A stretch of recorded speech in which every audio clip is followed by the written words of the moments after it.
Hey everyone, it's me, Robert, Sergeant Pickled, whatever you want to call me, here at the brand new video. And what's this, 2 pet-related videos in a row? I thought Sergeant Pickled said he didn't want to be a pet tuber because he doesn't want to associate himself with the community anymore. Well, you know what?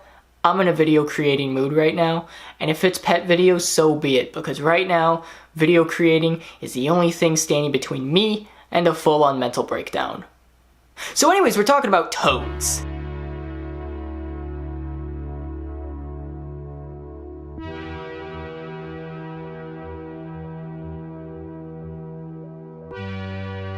Yes, toads. Probably one of my favorite types of amphibians. I've been, catching toads since I was a little kid, 5 or 6. I'd be at my grandparents' house and they have toads in their yard and I'd catch them.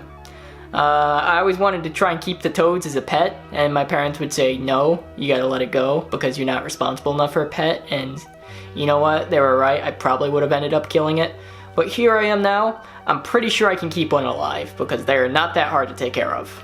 So right here are my 2 toads, Potato and Spud. I got these guys not too long ago. They were actually in the window wells by my house. They fell down there, and they had apparently been down there for a couple of days. Now, under normal circumstances, I would have let these guys go, and that would have been that, But I did have a spare enclosure that was big enough for them, and I'd always wanted to keep an American toad, and I guess in this case 2. And when I found them, they were pretty malnourished, they were very weak, they weren't moving, they were pretty skinny, and I kind of decided letting them go might not have been the right call. So I decided, you know what, why not? They're here in this residential neighborhood, probably wouldn't have done super well in my particular area, so why not give them a better chance at life, I think? Yeah, these are wild-caught animals, which some people might have a problem with. I had my reasons for keeping them. I think that they probably would have died if I had let them go, just judging by the condition I found them in. So I think it's kind of justified, and they seem to be doing pretty well, so I might keep them around. That in and of itself could be a whole video of its own, but I'm not a pet tuber, so I'm not going to talk about it. You can just watch someone else's video on wild-caught animals and form your own opinions.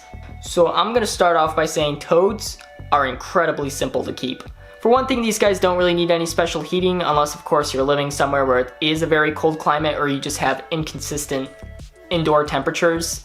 Then you might want to have some kind of heating system. But in the conditions I keep mine in, they actually do pretty fine. I keep them in my reptile room.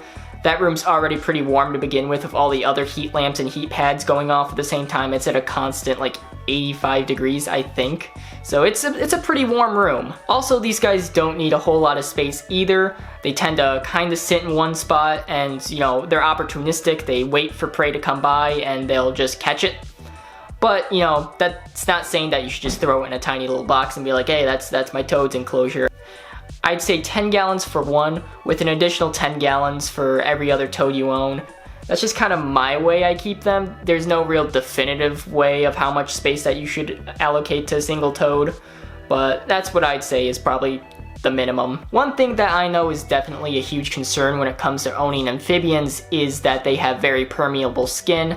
They can easily absorb toxins and oils from your skin, and that can make them sick or even kill them. Well, another great thing about toads is that's not really that big of a deal to worry about. They don't have super permeable skin. Their skin's more rough. You can hold them. They don't really like it. Mine has a habit of pissing on me whenever I try to take it out, so that's fun. But it's not something that you have to constantly be concerned about if you're hurting the animal, if you're holding it too much. It's not like a frog or a salamander where you definitely do want to keep handlings to a minimum. If you want to take this guy out every once in a while, you probably could. I wouldn't say, constantly be holding it because, the toad doesn't necessarily like that in most cases, but again, like I said, it's not that big of a deal. That also moves on to my next point when it comes to keeping these guys is humidity. Now, again, going back to their whole skin thing, you don't really need to worry about them drying out. You really shouldn't have substrate that's completely bone dry. It should always be a little moist. I'd say probably humidify them at least once a day. That's what I do. And if not, have a water dish that's definitely big enough for them to soak in. That's also a good thing to have for toads. Another thing about toads is feeding. Feeding toads is incredibly easy. They will eat anything that's smaller than them. That's an insect. They'll eat mealworms, small crickets, small roaches, just anything you offer them pretty much.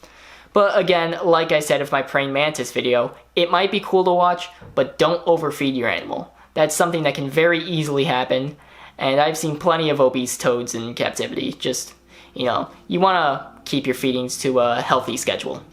But yeah, toads, they'll eat anything. It's awesome. You just feed them whatever, as long as it's not too big or just not too much at the same time. Also, toads are incredibly easy to keep together. They have no problems with each other. I mean, I've had Spud and Potato together for a little over a week and a half now, and they're pretty chill with each other. They don't really get in each other's way, and they just eat, sleep, soak in their water, and boop. They just live the toad life.